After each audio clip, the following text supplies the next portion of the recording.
Template versus custom design. Which is best for your website? Hey, I'm Sam Dunning, co-owner over at webchoiceuk.com and host of the Top 100 Marketing Podcast Business Growth Show.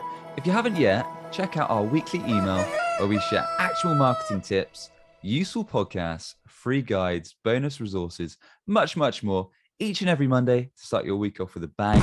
Sign up today over at businessgrowth.email. So, templates or custom design for your website, which one's going to be best? Well, I'm going to break down the pros and the cons so you can make a balanced decision on which route to go down for the web design on your business. So first up, a template website design and build. A template could be built on many different platforms. You could look at a WordPress themes such as Divi, Elementor, or there's hundreds of others. You could look at something even more simplified like Squarespace or Wix, these website builders where you don't necessarily need a company or a freelancer to help you. You can literally just drag and drop your website and build it yourself. Now, the advantages to a template or a theme-based approach for your website is they're typically much cheaper compared to a custom or bespoke design, because like I say, you can do a drag and drop builder and build it yourself or get a freelancer or a company to help you. And it tends to be a lot faster to build, therefore a lot cheaper.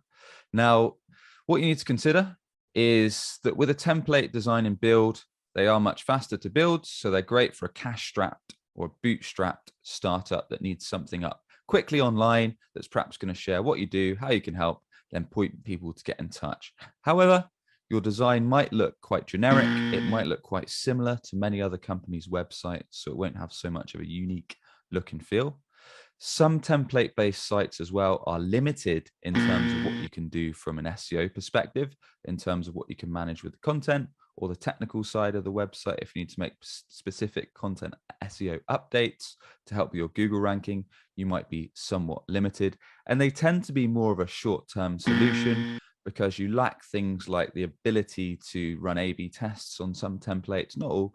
So what I mean by that is if you're running ads, if you're doing a lot of SEO, if you're driving a lot of traffic to the site, you might want to test different landing pages, you might want to test different messages, different call to action types, and all that good stuff. So templates tend to be a great fast route to market, but if you're looking for a longer term solution, you might want to consider a custom design approach. Now, on the other end of the spectrum, looking at a custom design. So a custom design typically means you can have a unique, bespoke look and feel for all the key designs of your project. You might even do a mobile design and then a desktop design for your site. So you might have unique designs for your homepage, about us, pricing, contact. Maybe you've got a resources section with blogs, podcasts, and all that good stuff. So you've got something that's unique to your brand, your look and feel.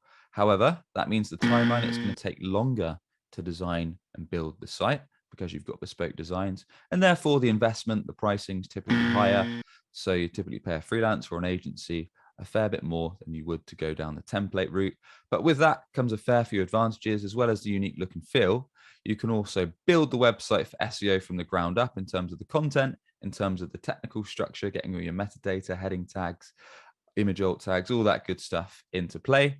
But also it gives you a lot of flexibility long-term in terms of the back-end management. So you might be able to control each and every piece of content and feature on your website. You might have the facility for many integrations with CRM systems, APIs, and all that good stuff. And also you'll probably have the flexibility to do a lot of testing. So if you're running a lot of ads, doing SEO, driving a lot of traffic to your site from social and different sources, you can probably run different A/B and split tests. So you can test out different landing pages to see how they convert, tweak your call to actions. Maybe you've got get a strategy call or book a quote or request a consult and you want to tweak and change, see which converts the best, test out different areas of social proof, testimonials, case studies, and all these different things that you can tinker with on your custom site to see which converts the most visitors into leads.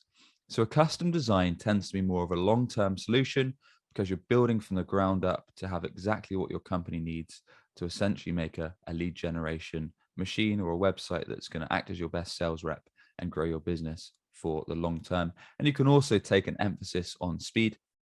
So with template sites or theme-based sites, over time, they can slow down. So the actual page speed gets quite slow. which can put people off, affect your bounce rates of the people that go onto your homepage and bounce off onto another site. So a custom design, you can really take an emphasis on a fast loading site to give people the content, the experience they want right away, and therefore improve those all important conversion rates. So what platform should you pick for your website? As we alluded to earlier, if you go down the template route, there's tons of options you can choose, whether you get a simple drag and drop builder where you might pay a few pounds or dollars a month like Squarespace or Wix, or whether you actually find a theme on something like WordPress, on Divi or Elementor, and you start tinkering that yourself or get someone to help you with. Or if you're looking at e-commerce, you might look at platforms like Shopify or OpenCart or WooCommerce, which is a version of WordPress.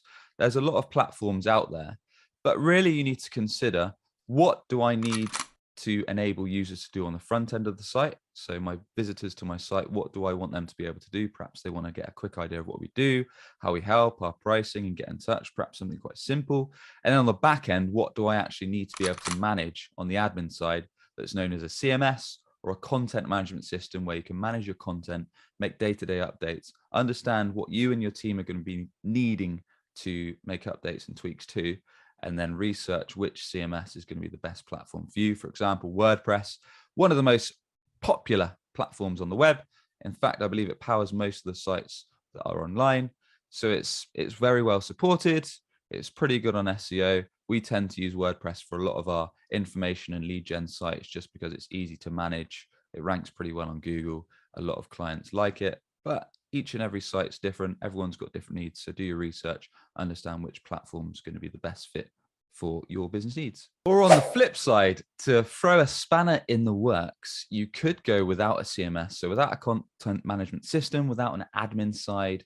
For example, at webchoiceuk.com, we built our site what's called front end code only, which is HTML, CSS, JavaScript, and such. Basically means it doesn't have a back end, so we can take an emphasis on speed. So the website loads lightning fast, doesn't need to have an admin side on it. So all the content can load super fast. So if you're working with a web development partner, or you've got web developers in house, or you're not too bothered about making updates via the admin side to your site, then perhaps consider going front end only, so you can take a real emphasis on a real fast loading, lightning quick website, just as another option if you're not too keen on having that admin side. So to summarize, templates or themes are a great fast route to market. So if you're perhaps strapped for cash, you're a new business, you want to get something up and running pretty fast to clearly kind of show what you do, point prospects to it. They can get an idea of how you help, maybe see some of your work and get in touch. Templates are a fine route as a short-term solution, but longer term, you probably want to consider a custom design if you're going to be investing in marketing and advertising, things like SEO, Google Ads, maybe social, maybe email marketing. So not only can you build your website with a custom design that's going to attract, build trust with, qualify, educate, and convert your ideal prospects into a steady stream of inbound leads, you can also tinker with the site regularly. It's going to be that long-term solution. It's going to load nice and fast. It's going to give you the flexibility you need to make updates and really give you a long-term foundation to grow your business and increase inbound revenue. And there you have it. I hope this summary of template versus custom design for your website has been of use. If you are listening to the audio podcast, a quick rating would be much appreciated. Or if you're on YouTube, a quick subscribe, I'd be very, very thankful for. And with that, I shall catch you on the next episode. Cheers.